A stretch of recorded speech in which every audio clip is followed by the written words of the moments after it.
Halo semuanya, perkenalkan nama saya Andreas Maliaki dengan NIM 20311500036. Saya dari Prodi Manajemen FEB UKI. Di sini saya akan menjelaskan mind mapping bisnis internasional dari pertemuan 9 sampai pertemuan 15 yang berisi yang pertama itu ada kapital struktur. Kapital struktur atau struktur modal adalah jumlah utang dan atau ekuitas yang digunakan oleh perusahaan untuk membiayai aktivitas operasional dan pembelian aset perusahaan. Yang kedua ada working capital dan cash flow. Working capital atau modal kerja bersih adalah dana yang ada atau tersedia untuk membiayai keperluan operasional suatu bisnis.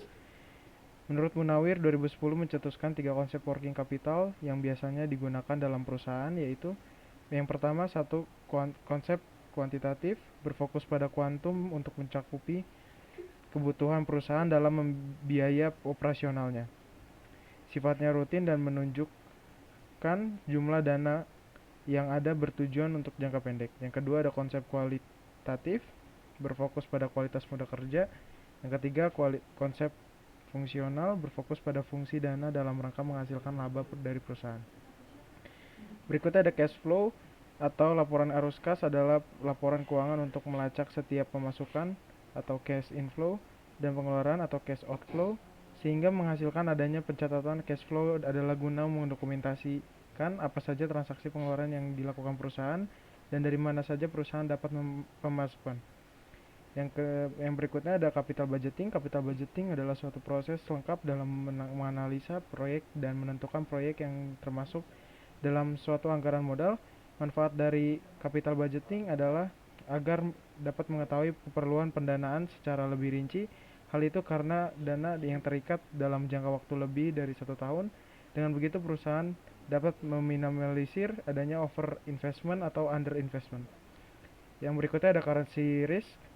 Resiko mata uang juga disebut sebagai resiko nilai tukar mata uang asing atau resiko nilai tukar. Berkaitan dengan perubahan nilai mata uang, secara khusus resiko ini mengukur potensi keuntungan atau kerugian berdasarkan fluktuasi nilai mata uang tertentu pada waktu dibandingkan dengan mata uang lainnya. Jika seorang berinvestasi di perusahaan internasional atau mata uang asing, maka orang tersebut akan terkena resiko mata uang. Hal ini penting untuk diketahui karena dapat mempengaruhi hasil investasi seorang secara langsung. Jika orang memiliki investasi dalam mata uang asing lalu mengonversikan ke dolar AS, ada kemungkinan orang tersebut akan mendapat untung atau rugi berdasarkan nilai tukar mata uang terkini. Berikutnya ada kompetensi adalah suatu kemampuan untuk melaksanakan atau melakukan suatu pekerjaan atau tugas yang dilandasi atas keterampilan dan pengetahuan serta dukungan oleh sikap kerja yang dituntut oleh pekerjaan tersebut. Kompetensi sebagai kemampuan seseorang untuk menghasilkan pada tingkat yang memuaskan di tempat kerja, termasuk diantaranya kemampuan seorang untuk mentransfer dan mengaplikasikan keterampilan dan pengetahuan tersebut dalam situasi yang baru dan meningkatkan manfaat yang disepakati. Yang pertama ada berikutnya ada core competencies. Core competencies adalah keahlian kunci atau keunggulan inti yang dimiliki oleh sebuah perusahaan atau individu yang membedakan mereka dari pesaing di pasar. Core competencies merupakan kombinasi dari pengetahuan, keterampilan, teknologi, proses, dan sumber daya lainnya yang digunakan secara efektif untuk mencapai tujuan strategis. Yang berikutnya ada distinctive competencies. Kompetensi khas mengacu pada karakteristik, kekuatan, atau kualitas unggul yang membedakan perusahaan dari pesaingnya.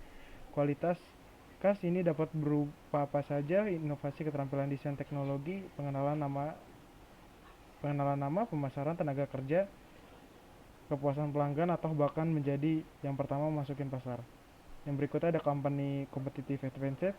Company advantage adalah suatu manfaat yang ada ketika perusahaan mempunyai dan menghasilkan suatu produk atau jasa yang dilihatnya dari pasar targetnya lebih baik dibandingkan para kompetitor terdekatnya. Aspek yang penting aspek penting yang perlu disimak dalam cara kerja competitive advantage adalah yang pertama analisa pasar, kedua mengenali kekuatan inti, ketiga evaluasi proses produksi. Berikutnya ada strategis to enter foreign market atau strategi memasukkan pasar luar negeri. Yang pertama analisis pasar pesaing. Kemampuan perusahaan untuk melakukan ini secara efektif bergantung pada yang mengembangkan pemahaman yang menyeluruh dari pasar geografis atau produk tertentu. Untuk berhasil meningkatkan pangsa pasar, pendapatan, dan laba, perusahaan biasanya dapat melakukan yang pertama, menilai alternatif pasar luar negeri. Yang kedua, mengevaluasi biaya, manfaat, dan risiko. Berikutnya ada ekspor ke pasar asing. Persiapan dan syarat yang harus dilengkapi sebelum ekspor barang ke luar negeri yaitu yang pertama, buat perencanaan ekspor. Yang kedua, menyiapkan sejumlah dokumen penting guna menunjang pengiriman barang. Dokumen tersebut yang yang pertama, packing list, berisi nomor packing list, tanggal packing list, dibuat nomor PO, data lengkap eksportir dan importir, nama lengkap barang, berat kotor dan berat bersih barang, serta sejumlah uang. Yang berikutnya ada commercial invoice. Yang ketiga ada bukti bayar biaya keluar agar dapat dikirim ke luar negeri. Berikutnya ada lisensi internasional. Lisensi internasional adalah pemberian izin untuk memproduksi suatu produk atau jasa tertentu, di mana produk jasa tersebut sebelumnya sudah dipatenkan oleh yang menciptakan pertama kali. Lisensi internasional seringkali melibatkan kerjasama antara negara atau perusahaan di berbagai bagian dunia. Masing-masing negara terlibat. Berikut beberapa contoh umum lisensi internasional. Yang pertama ada lisensi bisnis internasional, lisensi perdagangan internasional, lisensi franchise internasional. Yang kedua, lisensi hak cipta, ada lisensi hak cipta internasional. Yang ketiga ada lisensi paten internasional. Berikutnya ada franchise internasional. Franchise internasional adalah bentuk kemitraan bisnis di mana pemilik merek atau pemilik sistem bisnis memberikan hak pada pihak ketiga di luar negara asal untuk menggunakan merek dagang, model bisnis, dan dukungan operasional dengan imbalan biaya dan royalti. Berikutnya ada international marketing yang terdiri dari manajemen pemasaran internasional. Manajemen pemasaran internasional melibatkan perencanaan, pelaksanaan, dan pengendalian kegiatan pemasaran suatu produk atau layanan di pasar internasional. Ini melibatkan pertimbangan tentang perbedaan budaya, regulasi, dan kondisi pasar yang membedakan pemasaran di tingkat internasional dari pemasaran di pasar domestik. Berikutnya ada kebijakan produk. Kebijakan produk adalah serangkaian keputusan dan strategi yang dirancang untuk mengelola, mengembangkan portofolio produk atau layanan suatu perusahaan.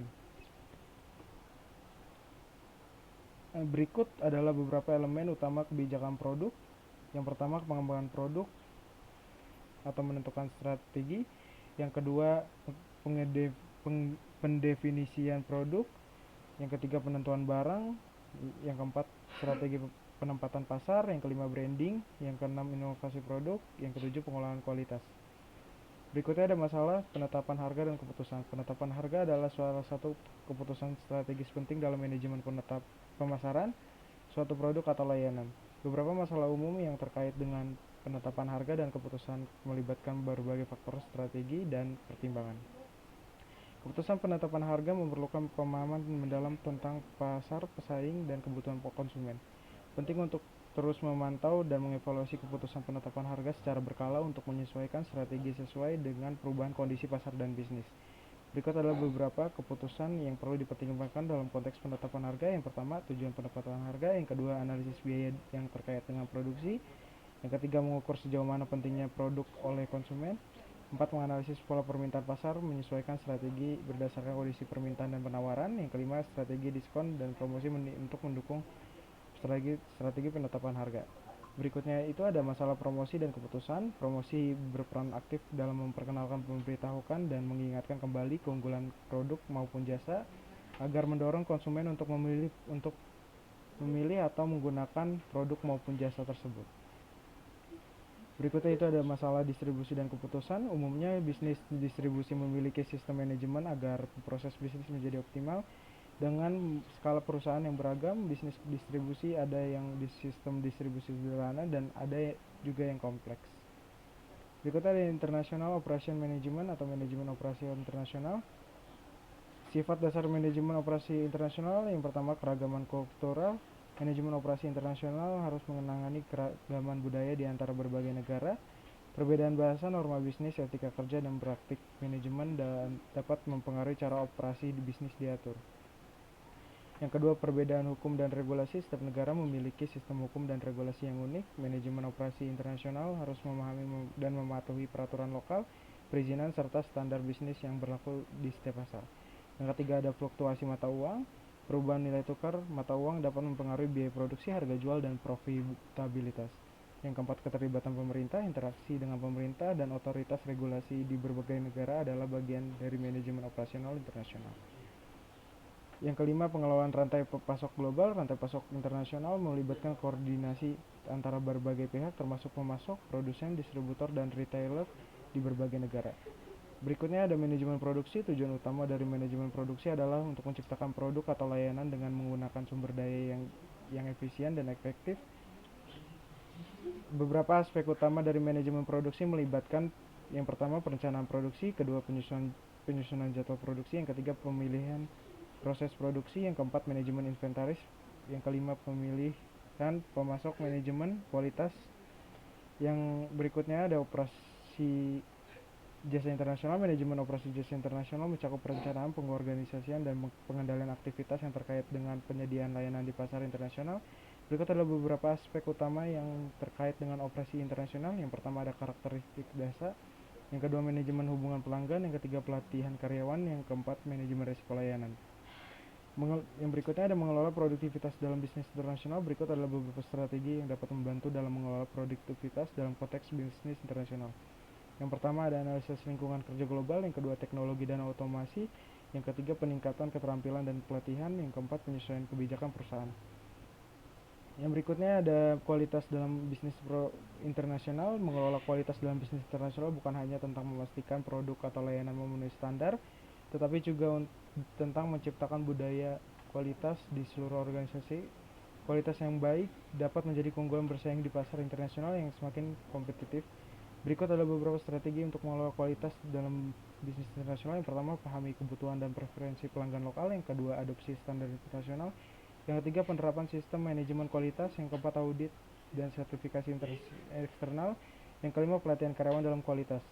Berikutnya, mengelola informasi dalam bisnis internasional. Mengelola informasi dalam bisnis internasional melibatkan pemahaman mendalam tentang kebutuhan informasi di berbagai pasar global, serta implementasi sistem dan strategi yang memastikan pengumpulan, pengolahan, dan penggunaan informasi yang efisien. Berikut adalah beberapa langkah yang dapat diambil untuk mengelola informasi dalam konteks bisnis internasional. Yang pertama ada analisis kebutuhan informasi, yang kedua pengumpulan data global, yang ketiga ada manajemen sistem informasi, yang keempat keamanan informasi, yang kelima pemahaman kebijakan privasi global, yang keenam standarisasi proses data.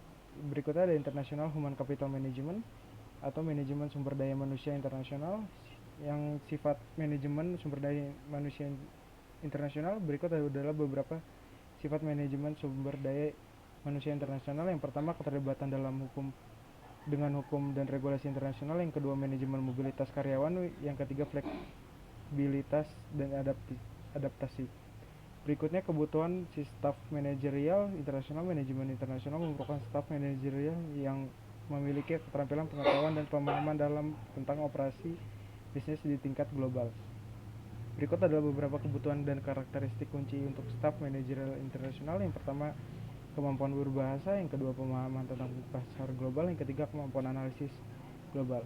Berikutnya ada rekrutmen dan seleksi. Rekrutmen adalah serangkaian kegiatan yang dilakukan oleh organisasi untuk menarik calon karyawan potensial agar tertarik untuk melamar pekerjaan di perusahaan tersebut.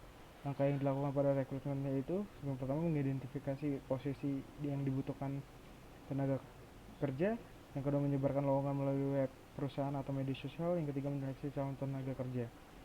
Seleksi adalah proses pengambilan keputusan untuk memilih calon karyawan yang baik yang sesuai dengan kebutuhan dan persyaratan pekerjaan. Langkah yang dilakukan dalam menseleksi yaitu satu, mengevaluasi informasi yang tercantum dalam data pelamar. Kedua, mewawancarai pelamar untuk mengetahui keterampilan interpersonal. Yang ketiga, melakukan rangkaian tes seperti pengetahuan dan keterampilan serta psikometrik. Yang keempat, uji kesehatan. Yang kelima, pengecekan ulang referensi dan latar belakang pendidikan serta pengalaman kerja calon tenaga kerja. Berikutnya, pelatihan dan pengembangan. Pelatihan dan pengembangan atau training and development merupakan bagian integral dari manajemen sumber daya manusia yang bertujuan untuk meningkatkan keterampilan, pengetahuan, dan kemampuan karyawan. Ini melibatkan berbagai kegiatan yang dirancang untuk meningkatkan kinerja individu dan kelompok dalam organisasi. Sekian dari saya, kurang lebihnya mohon maaf. Terima kasih.